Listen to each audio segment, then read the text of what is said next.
शरीर में कई हड्डियां होती हैं, जिनमें एक हड्डी होती है जो सबसे मजबूत होती है। उनमें फ्रैक्चर होने की संभावना बहुत कम होती है। तो चलिए जानते हैं ये शरीर के किस हिस्से में है और क्या है इस हड्डी का नाम। इंसान जब पैदा होता है तो उसके शरीर में करीब 300 हड्डियां होती हैं, लेकिन इंसान जैसे जैसे वयस्क होता जाता है उसकी 206 हड्डियां रह जाती हैं। इंसान के शरीर में कई तरह की हड्डियां होती हैं, जिनमें कुछ छोटी तो कुछ बड़ी होती हैं। शरीर की कुछ हड्डियां बहुत कमजोर तो वहीं कुछ बहुत मजबूत भी होती हैं।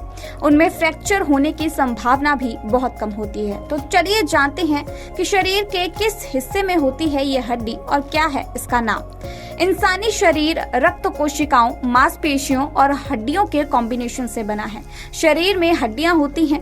इन हड्डियों में सबसे मजबूत हड्डी होती है वह जांघ के पीछे की हड्डी होती है, जिसे फीमर कहते हैं। इस हड्डी की लंबाई 19.9 इंच होती है। फीमर हड्डी शरीर के वजन का 30 गुना तक वजन सह सकती है। वहीं इंसान के शरीर की सबसे छोटी हड्डी की बात की जाए तो स्टेपिस हड्डी होती है।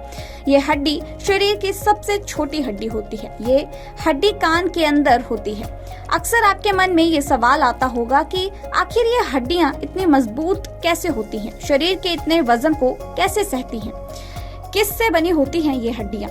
ये फास्फोरस और कैल्शियम जैसे बोन्स मिनरल से बनी होती हैं। इन दोनों पदार्थों की वजह से ही हड्डियों की मजबूती बनी रहती है और इसी वजह से आपकी हड्डियों में जो लचीलापन भी होता है, जिससे वह टूटने से बची रहती हैं।